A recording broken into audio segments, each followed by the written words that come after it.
Assalamualaikum warahmatullahi wabarakatuh. Perkenalkan, nama saya Mia Septiana dengan nomor induk mahasiswa 19061003, Prodi Pendidikan Matematika, Fakultas Sains Teknik dan Terapan atau FSTT. Pada kesempatan kali ini, saya akan mempresentasikan hasil observasi saya pada pelaksanaan kegiatan pengenalan lapangan persekolahan 1 atau PLP 1 di SMPN 4 Sambelia. Baik, sebelumnya terima kasih kepada Bapak Hairul Huda MPD selaku dosen pembimbing lapangan saya. Dan yang kedua yaitu Bapak Samsul Yamin SAG, Kepala Sekolah SMPN 4 Sambelia. Dan yang terakhir adalah Bapak Husnul SPD selaku koordinator lapangan kami ketika melaksanakan kegiatan PLP 1. Baik, pada hasil observasi PLP 1 ada 6 bab. Bab yang pertama yakni visi, misi, dan STOK sekolah. Bab yang kedua yakni kultur sekolah. Kemudian bab ketiga kegiatan kokurikuler dan ekstrakurikuler. Bab keempat peraturan dan tata tertib sekolah. Dan yang bab kelima kegiatan seremonial formal. Kemudian yang terakhir bab 6 praktik pembiasaan dan kebiasaan positif. Baik, saya mulai dengan visi sekolah. Visi sekolah tertinggi dalam berprestasi, terdepan dalam beriman, dengan indikator unggul dalam prestasi akademik, unggul dalam prestasi non-akademik, yang memuat olahraga, kesehatan, dan keterampilan. Kemudian yang ketiga adalah unggul dalam penerapan budi pekerti, unggul dalam penerapan akhlak mulia, unggul dalam penerapan keimanan dan ketakwaan, dan unggul dalam kegiatan keagamaan. Selanjutnya misi sekolah. Di sini ada 6 misi sekolah, tapi saya akan bacakan 2 saja. Yang pertama adalah menyelenggarakan pembelajaran dan bimbingan secara efektif untuk mengoptimalkan potensi dan prestasi akademik siswa. Kemudian yang kedua adalah mendorong dan membantu siswa dalam mengenali dirinya dalam upaya meningkatkan prestasi non-akademik yang meliputi prestasi dalam bidang olahraga, kesenian, dan keterampilan. Baik, di sini ada STOK atau SOTK, mohon maaf, struktur organisasi tata kerja sekolah. Di sini saya mulai dari kepala sekolah, saya akan menjelaskan secara umum saja. Kepala sekolah ini bertugas untuk memimpin dan mengatur agar tercapainya visi dan misi sekolah. Kemudian ada wakil kepala sekolah, itu membantu kepala sekolah dalam semua pelaksanaan pengaturan maupun pelaksanaan KBM. Nah, di sini kepala sekolah terbagi menjadi 4. Ada kepala sekolah di bagian kurikulum, humas, kesiswaan, dan sarana prasarana. Namun di SMPN 4 sendiri, keempat jenis wakil kepala sekolah tersebut diemban oleh 1 orang saja, yakni Imade Ketut Budi Arsana. Dan yang ketiga ada wali kelas. Wali kelas ini berguna untuk membantu siswa mengatur atau membantu dalam meringankan tugas dari BPBK, yakni di bagian kesiswaan. Kemudian guru mata pelajaran ini bertugas untuk menyampaikan dan memimpin KBM sesuai dengan pelajaran yang dipegang. Oke, bisa dilihat di struktur organisasinya. Di sana setelah wakil kepala sekolah, garis koordinasinya langsung ke BPBK. Itu artinya bahwa guru BPBK selalu berkoordinasi dengan wakil kepala sekolah, terutama dalam kesiswaan. Jadi nanti pada bagian slide selanjutnya saya akan jelaskan bagaimana alur dari penyelesaian jika ada permasalahan dari siswa. Selanjutnya adalah kultur.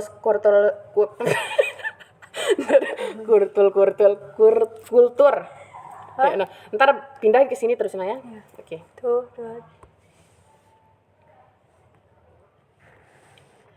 Baik, selanjutnya adalah kultur sekolah, yakni sapa, senyum, dan salam. Bagaimana sapa dengan siswa dengan guru, guru dengan guru, kemudian siswa dengan siswa.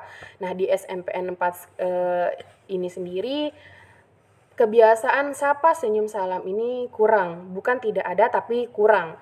Mulai dari senyumnya, jika kami tidak senyum duluan, mereka tidak begitu ramah. Kemudian tapi selebihnya kita dulu. Selanjutnya, Dua. Selanjutnya adalah kultur sekolah. Ada 3 komponen, yaitu sapa, senyum, dan salam. Di sekolah mitra yang tempat saya observasi sendiri, kegiatan sapa, senyum, dan salam ini kurang. Bukan tidak ada, tapi kurang. Pelaksanaannya kurang, hanya dilakukan oleh beberapa siswa saja dan dilakukan oleh beberapa guru saja. Tapi ketika kami datang kemarin, guru-gurunya sangat-sangat ramah, namun dari segi siswanya sendiri cukup dingin terhadap kami. Mungkin karena pandemi ini juga, jadi untuk salam sendiri dibatasi karena harus mengikuti protokol kesehatan. Oke, selanjutnya adalah prestasi akademik dan non-akademik. Nah, di sini kenapa saya langsung saja ke prestasi non-akademik?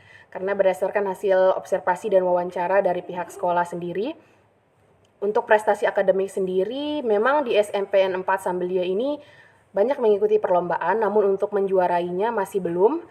Jadi untuk prestasi non-akademiknya di sini ada 3. Nah, ketiga-tiganya ini yang 2 ini di bagian pramuka dan yang ketiga di bagian sastra. Dan yang pertama adalah PBT atau pasang bongkar tenda di bagian kepramukaan, itu tingkat kecamatan, menjuari juara 3. Kemudian PBB peraturan baris berbaris, itu di kecamatan juga, dan itu menjuarai sebagai juara 2. Dan yang ketiga adalah lomba puisi, itu tingkat kabupaten dengan juara harapan 2.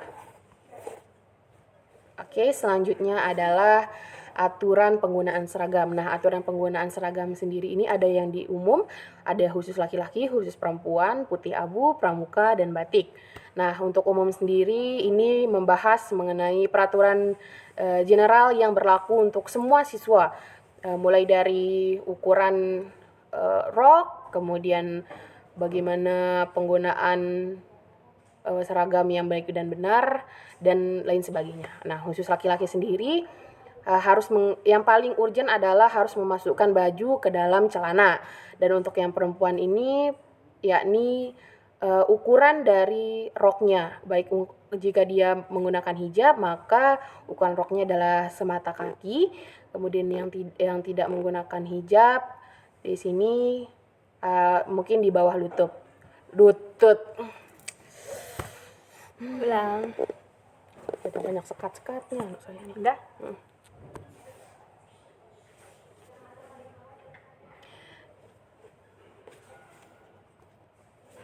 Baik, untuk aturan penggunaan seragam itu ada umum, khusus laki-laki, khusus perempuan, putih abu.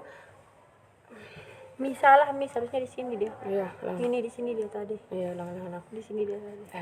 Oke. Tuh, 2, 3. Selanjutnya adalah aturan penggunaan seragam. Nah, aturan penggunaan seragam sendiri ada umum, khusus laki-laki, dan khusus perempuan. Kemudian aturan penggunaannya ada putih abu-abu, kemudian pramuka, dan batik. Saya akan jelaskan dari umum terlebih dahulu. Umum ini memuat peraturan general yang berlaku untuk semua siswa. Biasanya yang di umum tersebut, karena begitu banyak, jadi saya tidak cantumkan, lebih membahas kepada bagaimana ukuran dari rok, kemudian apa yang harus digunakan, kemudian bagaimana harusnya berpakaian dengan sopan. Nah, di khusus laki-laki ini sendiri yang paling ditekankan adalah memasukkan baju ke dalam celana. Kemudian yang perempuan ini adalah bagaimana ukuran roknya, karena di sana bukan mayoritas lagi, tapi 100% memang orang muslim semua. Jadi di sana untuk khusus peraturan untuk perempuannya, untuk rok sendiri itu di bawah mata kaki.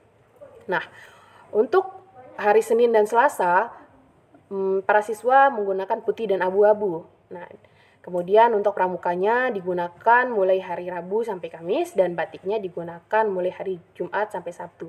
Namun masih banyak saja berdasarkan hasil evaluasi saya pada pelaksanaan PLP kemarin, masih banyak saja yang tidak menaati atau tidak mengindahkan peraturan-peraturan tersebut. Sebagian besar dari laki-laki tidak memasukkan bajunya, kemudian yang cewek juga masih pakaiannya ada yang ketat, ada yang longgar, tapi sebagian besar kalau dari perempuan sudah bagus semua. Kemudian ada pemanfaatan teknologi. Nah, di SMPN 4 Sambelia, pemanfaatan teknologinya itu di bagian administrasi, di bagian tata usaha. Nah, di sana penggunaan atau pemanfaatan teknologi ini berupa penanganan surat dan pembuatan laporan, kemudian komunikasi warga sekolah. Komunikasi warga sekolah ini yang dimaksudkan adalah ketika ada pengumuman dari atas, langsung disebarkan via WhatsApp kah atau berupa email dan lain sebagainya. Kemudian ada pengiriman surat, biasanya ada pengiriman surat secara elektronik dan ada yang langsung. Nah, jika memang terlalu jauh jaraknya, dia akan menggunakan surat elektronik. Dan yang terakhir adalah tata laksana arsip. Di sana bagaimana arsip sekolah dijaga, jadi digunakan pengolahannya itu memanfaatkan teknologi. Oke, sekarang adalah hubungan sekolah dengan orang tua siswa dan komite sekolah.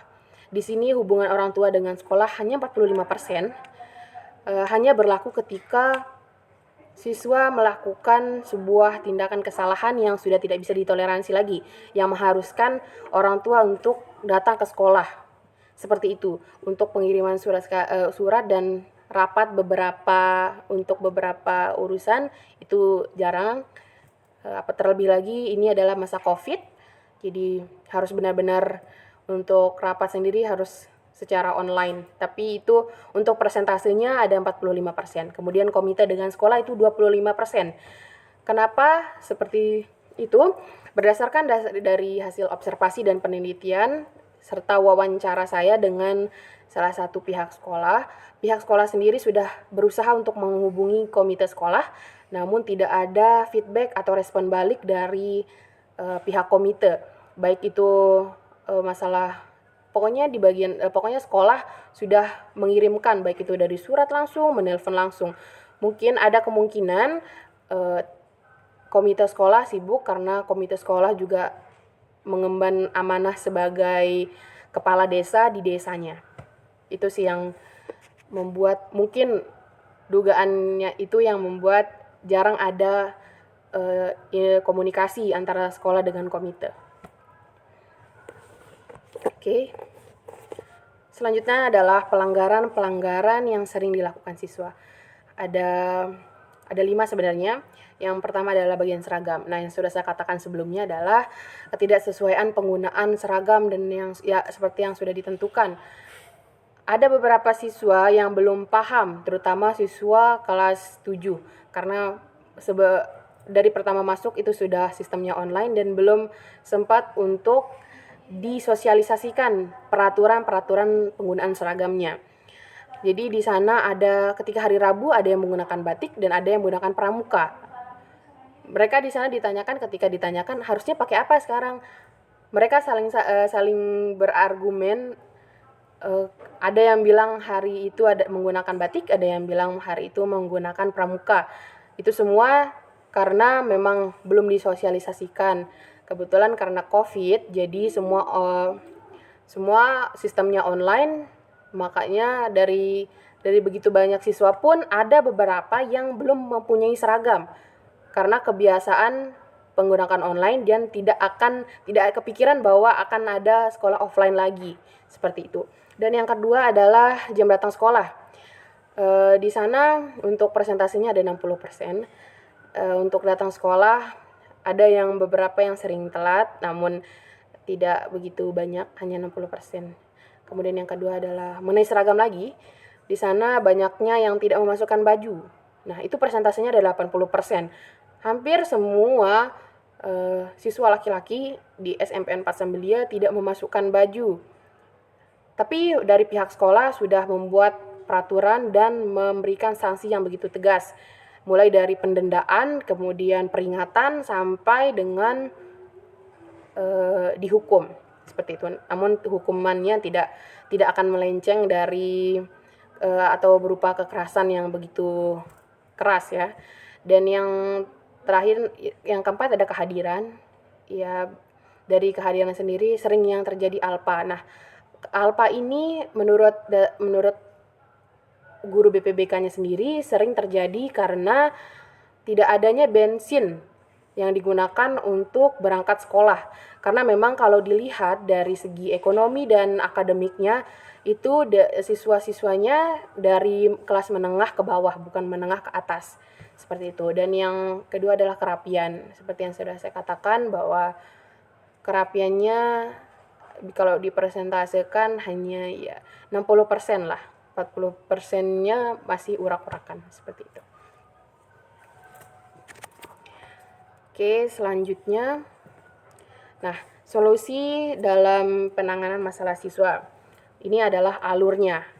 Nah, dari alur di sini bisa kita lihat bahwa jika ada permasalahan di dalam siswa, maka larinya adalah ke wali kelas dulu. Wali kelas nanti yang bertanggung jawab mengenai masalah tersebut. Jika sudah tidak bisa diselesaikan oleh wali kelas, maka akan lanjut ke guru BK. Nah, guru BK ini jika sudah memang tidak bisa ditangani juga oleh guru BK, maka dia akan berkoordinasi dengan wakil kepala sekolah di bagian kesiswaan. Itulah mengapa dari struktur organisasi tersebut, setelah adanya wakil kepala sekolah, garis koordinasinya langsung ke BK, seperti itu. Oke, kegiatan kokurikuler dan ekstrakurikuler. Di SMPN 4 sendiri tidak ada kegiatan kokurikulernya sehingga tidak saya cantumkan di sini. Nah, kegiatan ekstrakurikulernya di sini ada PMR, pencak silat, kepramukaan, dan tilawah. Untuk PMR sendiri dibina oleh Bapak Hibzuddin SPD selaku guru mata pelajaran juga di sana.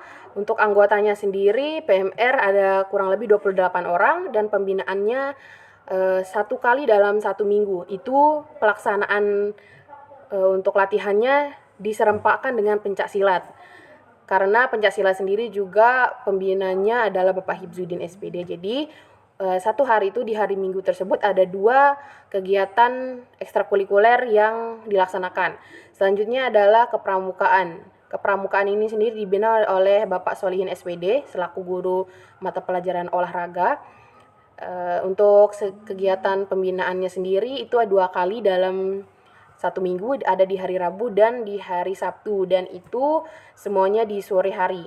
Kemudian tilawah juga dibina oleh Bapak Solihin SPD dan bekerja sama dengan ketua KUA di Kecamatan Sambelia. Itu yang membimbing nanti bagaimana tilawah-tilawahnya, baik itu dari tajwid ataupun peraturan-peraturan dalam penggunaan pembacaan Al-Qur'an, seperti itu.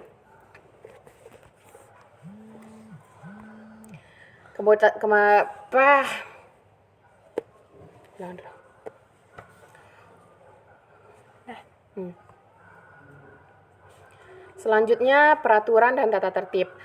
Peraturan dan tata tertib di SMPN 4 Sambelia itu dibagi menjadi 4. Ada peraturan dan tata tertib untuk siswa, peraturan dan tata tertib untuk guru, peraturan dan tata tertib untuk pegawai, peraturan dan tata tertib di laboratorium. Peraturan dan tata tertib untuk siswa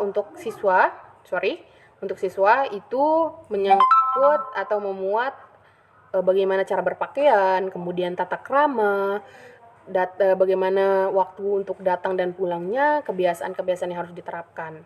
Nah, untuk peraturan tata tertib untuk guru sendiri itu bagaimana tata tertib dalam penugasan pemberian pembelajaran, kemudian bagaimana daftar kehadiran dari guru sendiri, kemudian apa saja yang harus dilakukan ketika sudah sampai sekolah, yaitu seperti absensi, kemudian mengisi jurnal dan lain sebagainya. Dan kemudian ada peraturan dan tata tertib untuk pegawai. Di sini memuat peraturan-peraturan mengenai pegawai, baik itu pegawai di bagian administrasi, pegawai di bagian kependidikan, kepengajaran, apa pendidikan kepengajaran? Aduh. Kemudian Kemudian tata tertib kemudian peraturan dan tata tertib untuk pegawai. Nah, di sini memuat bagaimana peraturan yang harus diterapkan dan diindahkan oleh pegawai, baik itu pegawai sebagai atau pegawai baik itu pegawai di bagian administrasi, tata usaha. Selanjutnya adalah peraturan dan tata tertib untuk pegawai. Nah, di peraturan ini sendiri memuat aturan-aturan yang harus ditepati, yang harus diindahkan oleh para pegawai di sana, baik itu pegawai di bagian administrasi, kemudian di bagian tata usaha dan lain sebagainya. Dan di sini adalah peraturan dan tata tertib laboratorium. Karena di sana sudah ada laboratorium yang cukup bagus. Jadi untuk meminimalisir terjadinya kekacauan di sana, maka dibuatlah peraturan dan tata tertib laboratorium. Oke, kemudian ada kegiatan seremonial formal di sekolah. Itu ada 2, upacara bendera setiap hari Senin dan upacara bendera di hari-hari besar lainnya. Nah, upacara bendera setiap hari Senin ini memang dilaksanakan pasti dan itu wajib. Namun di masa pandemi ini sama sekali tidak dilakukan karena mengingat perubahan atau revisi jadwal pembelajaran tidak bisa memuat pelaksanaan upacara bendera karena di sana benar-benar diforsir untuk waktunya. Dan upacara bendera di hari-hari besar lainnya biasanya sekolah melakukan upacara dan beberapa acara-acara lainnya, acara-acara untuk menyambut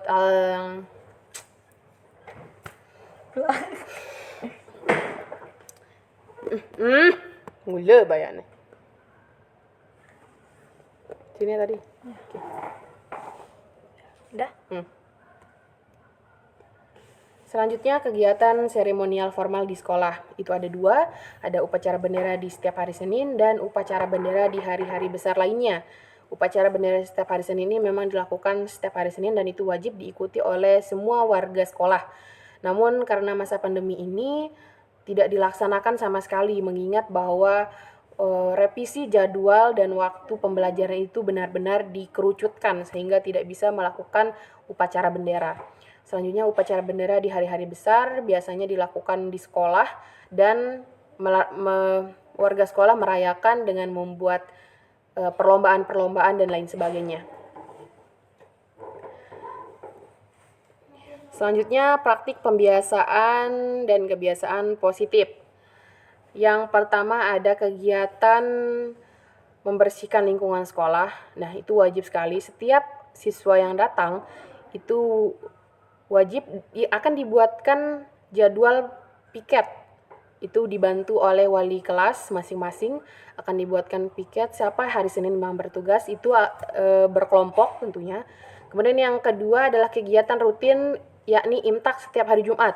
Di sana pelaksanaan imtak akan dipimpin oleh masing-masing perwakilan kelas. Jadi sistemnya adalah bergiliran. Ini bertujuan untuk membiasakan dan melatih mental dari masing-masing siswa. Dan yang terakhir adalah pembiasaan positifnya yakni berupa berbaris di depan kelas sebelum dimulainya KBM. Di sana mereka akan berbaris dan dipimpin oleh ketua kelasnya. Kemudian berdoa sebelum memasuki kelas, kemudian setelah itu adalah mencuci tangan untuk yang sekarang. Karena adanya COVID, dijadikan kebiasaan untuk mencuci tangan sebelum memasuki kelas.